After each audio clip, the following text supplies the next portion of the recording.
Welcome back to Recap Rundown. Today I'm going to explain the short movie, Curve, released in the year 2021. At the beginning of the movie, we're shown a clip of a woman lying unconscious somewhere on the concrete floor. She has a bloodied finger and her shoes are red and dried blood. Still, she seems to be fairly uninjured considering her situation. Simultaneously, we are shown the clips of high waves crashing to the shore. The crash makes a terrifying, roaring noise that echoes through the place the woman is in. The noise rings in her ears and eventually wakes her up from her unconscious state. At first sight, she sees nothing but concrete. Confused, she moves for the first time and finds herself in the most horrible position she could possibly be in. The woman is on the edge of a curved structure at a great height. Below the structure is a dark end of nothingness. Death is ensured if she makes one wrong move and falls off the edge. In addition to that, the position she's in doesn't help her cause her left leg is folded under her body with no way to bring it out. When the woman first sees the edge, she freaks out as expected. She tries to retreat. However, the movement does nothing but slide her further below. Fortunately for her, she doesn't fall off just yet, but it is pretty obvious that it's only a matter of time. The slide makes her left leg move upwards, hurting her greatly. In addition, her palms are scraped because of the rough and hard concrete. Her breath rises as she silently prays for her life, even though the chances of her survival are nil. Following that, we see a full view of the structure she's stuck in, and it seems to be a hydropower plant. Even if she manages to get far from the edge, the upright wall behind her won't allow her to escape. But the wall is the least of her concerns at the moment. As she curses the situation, she's in a loud horn blows from the void below. The noise startles her and makes the fall even more dreadful. She thinks for a moment and rationalizes that the noise must be because of the wind. The information relieves her a bit until a louder roar is heard seconds later. The woman looks at the sky in frustration and lets out a scream. A few minutes later, everything goes dead silent. The only thing she hears is her rapid breathing and the thoughts in her head telling her to survive one way or the other. She knows that staying still will eventually kill her. She also understands that moving might kill her instantly. Still, she's willing to take the risk. After a few long breaths to calm herself down, she places her hands and right leg sturdily in the concrete and tries to turn herself around. The plan backfires when she slides further down, and is now on the absolute edge of the curve. She holds herself down, trying to remain calm. A few seconds in, she finally understands that she has to give up on trying to straighten her leg. The only way for her to get away from the edge is to pull herself up in the exact position she's in, but the slide has made her 10 times weaker. Her palms are now bleeding profusely after being scraped. She holds her right hand up and separates, 2 fingers stuck together with blood. Following that, she dries off the blood in her jacket so her palm wouldn't slide when she attempts to go up again.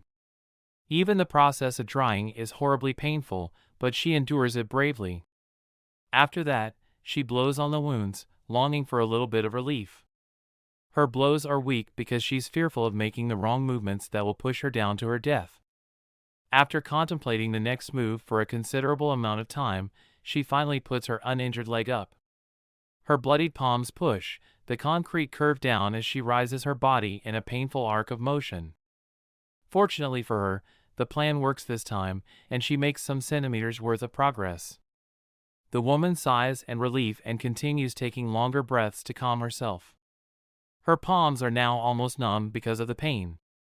Still, she puts them up one at a time and blows on them. She doesn't think much before making a similar move again and rises further up. Eventually, the woman starts to hallucinate.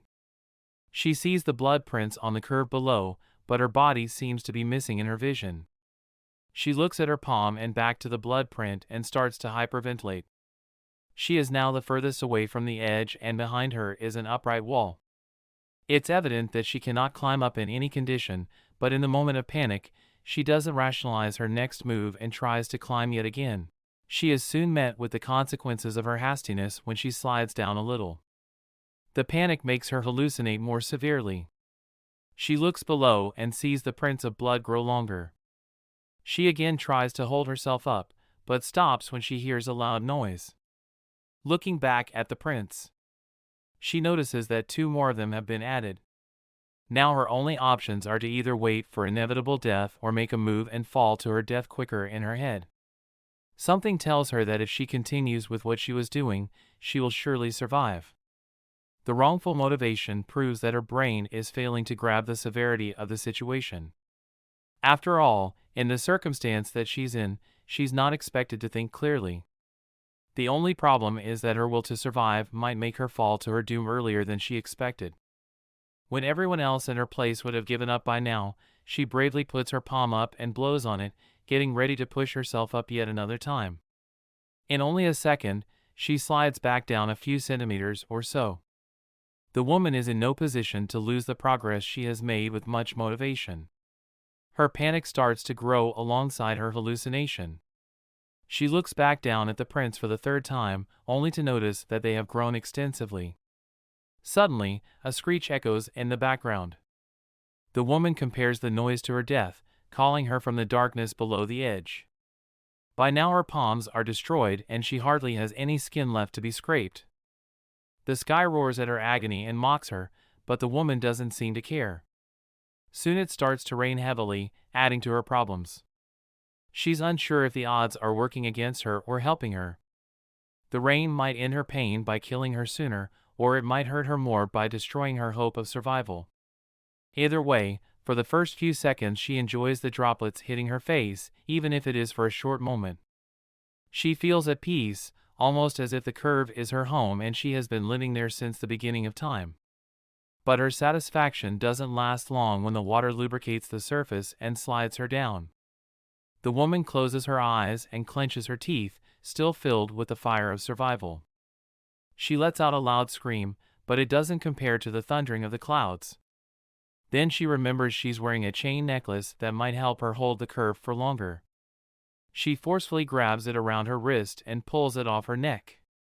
We see her hand slide down slowly, even with the chain on. It is unclear if she survived the incident, but by the situation she was in, the conclusion can be imaged. Unlike most horror films that rely on jump scares, this movie creates a terrifying atmosphere and makes you feel the horror and fear inside you with the character. The fans believe that the movie is great in every sense because it triggers the viewer's primal human instincts. It is something from nightmares that makes people aware of the fear that they didn't know they had. That was all from the video. I hope you liked it. Subscribe for more content like this and hit the like button to help us out. Also, leave a comment if you want us to recap your favorite movie. Until next time, take care.